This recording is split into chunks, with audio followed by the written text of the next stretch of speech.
Hi, I'm Liz and welcome to my channel, Creating Inner Beauty.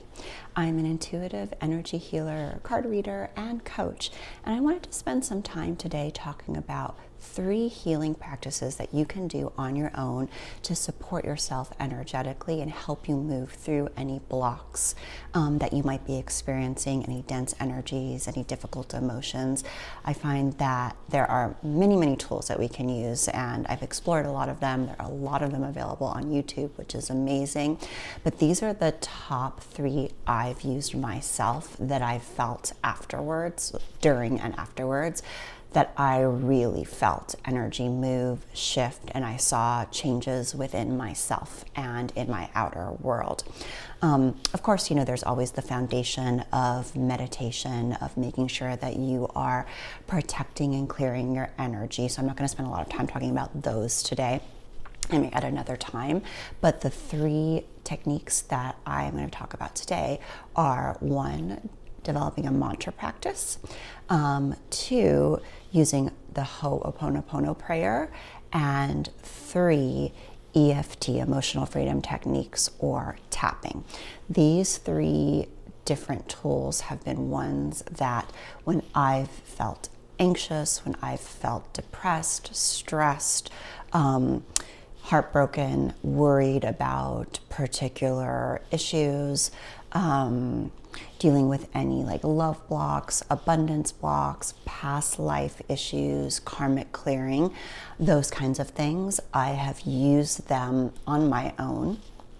And really felt that they moved energy and started to create change. And now it's always nice to be able to perhaps visit with an energy healer or get some energy work done on you. But if you're unable to do that, or if you want to do something on your own in between sessions that helps support you and continue your healing process and move things along, I think these 3 things are really amazing. And of course, you don't necessarily have to do all of them. It's really about choosing what resonates with you, maybe giving them a try, seeing what works, seeing how you feel. I think each one also has its particular benefits, and I'll talk about that in a little bit. So it's kind of about finding what works for you and what really helps support you on your journey. Now, the first one I'd like to talk about is developing a mantra practice. Now, a mantra is a phrase that you say over and over that is affirmative, that you feel really connected to and feel good about, and is something that you would like to internalize for yourself. So you would want to say something along the lines of, I am love, I am safe, the universe is supporting me. Positive things that help you feel grounded, supported, centered, and help bring forward the kinds of energies that you want in your life. Now, you can choose to do that with a mantra such as the ones I just described, like I am love, or I am abundance, I am grounded, I am centered, etc. Or you could choose a more traditional mantra. I believe that there are some Hindu mantras. For example, I like using the mantra Aham Prima, which basically means I am divine love. I've also had great success in terms of abundance and looking at my life purpose and career journey using a Lakshmi mantra, and Lakshmi is the goddess of abundance, prosperity, love, and beauty as well within the Indian culture, but particularly with the abundance was how I was using that mantra. And you can definitely just search that in YouTube. You'll see lots of mantras come up, and then you can choose the one that's appropriate for your situation and what you're looking to call forward in your life. And if you're using a YouTube video, often you can find a video that you can repeat along with the video at the same time, and that will help you keep track of the number of times you're saying the mantra. Or you can choose to use a mala. This is the one that I typically use. I have a couple, but I like this one because it's pink and the crystals in it and stones in it are connected to love and healing.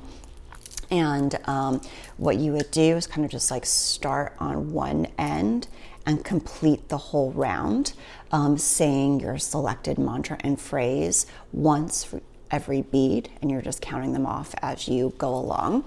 And each mala, if you're using a mala, has 108 beads on it, and then a last prayer bead. And the purpose of that, from my understanding, is that there are 108 what is called nadis in the energetic system, and every time you're saying the mantra, you are sort of infusing or penetrating each point in your energetic system with the energy of that mantra. So the way I like to think about it is just every time you're saying it, it's like you're filling yourself up more and more with the energy of the mantra that you've chosen till you're kind of full. And I'll mostly just do one round on the mala. However, if it feels good to keep going and you'd like to, you don't have to necessarily just do one round, but I do think it is helpful to do at least one round. By the end of it, I find that you feel calmer, more centered, and can usually feel in connection with the emotion that you are trying to call for. So for example, if I'm doing a I am love mantra or an Aham Prima mantra, by the last bead, I'm feeling in a very loving energy, and I can feel that my heart chakra has opened and expanded.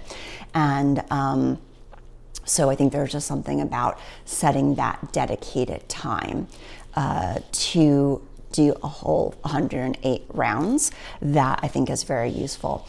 And I will say that one of the most powerful energetic experiences I've had has been when I was doing the Lakshmi mantra. And with that mantra practice, not only did I do it 108 times a day, I committed to doing it for 40 days. And by the end of that 40-day cycle, not only was I in a really good routine, and it felt very much part of my self-care routine and something that had really, the energy of it had infused my life, but towards the end, like the last several days of doing it, I would feel like tingling in my whole body, tons of energetic movement. My hands would be vibrating when I was doing the mantra. So it really kind of let me know physically that there was an energetic process that was going on. And I found that so powerful. Now, I'm an energy healer, so I am attuned to the feeling of energy, but I feel that it helped even further in that process, and that anybody who did this kind of mantra or committed to that sort of mantra practice would probably feel the benefits of doing so. And I'd be so interested, if you do decide to do a mantra practice, to hear any benefits that you experienced as well. And it's definitely something that I recommend to my clients to give a try, particularly if you're working on drawing in particular energies in your life. Okay, second energetic practice is the practice of the Hooponopono prayer. Now, I do have a book that I wanted to share.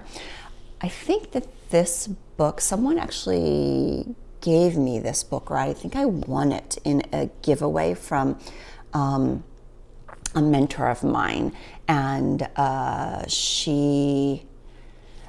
won it, but at the same time, I feel like it was from her to me that she felt that this would be something that would be useful for me in my journey, and definitely it was. It was so interesting actually, because I got the book and I actually put it away for a while, and there was one day where I was really struggling with something. I was feeling quite low, and I believe I'd just had like a really big relationship breakup, and all of a sudden I decided that I would like try to keep myself busy, I think by like tidying up my house. And I was dusting some books, and then I saw like the little corner of this book peek out, and I was like, oh yeah, that book. I wonder, I should look at that. I wonder what that's about. So I kind of felt nudged to go toward it. And it was really, there's no coincidences. So it was really the perfect thing that I needed at the time. And so what the Hooponopono prayer is it's a Hawaiian healing technique, an ancient Hawaiian prayer that's passed down from the Hawaiian tradition of shamanism. And sort of the basis of it is the idea that the reality we experience is created within ourselves and by our thoughts. So everything that we experience in our outside world is really kind of just a reflection, I guess would be a good way, a blueprint or a reflection of what's going on internally.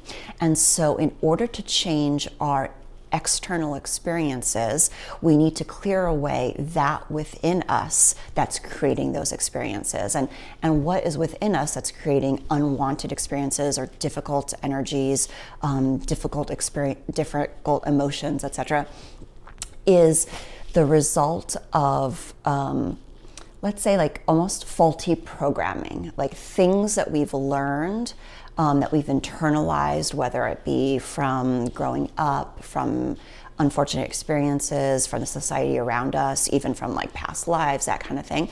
Things that we've internalized that shape the world in a way, and our thoughts about the world in a way that then the world mirrors that back to us. And so when you connect to the Hooponopono prayer, you are using this prayer to energetically clear away those experiences so that what can be reflected back to you is your true self of unconditional love, abundance, and just who you really are on the soul level. And I just wanted to kind of read a couple things from this book because it kind of breaks it down really, really simply as to what we're doing. So basically the Hooponopono prayer is 4 phrases and each one stands for something. The first phrase is I'm sorry. The second is forgive me. The third is thank you. And the fourth is I love you. And I found that it doesn't really matter a ton what order you say the phrases in. So if there's a particular order that resonates with you, I believe that's fine. Listen to your intuition. But this is how they break it down in this particular book. And it also goes on to describe a little bit about what the specific each phrase is symbolizing.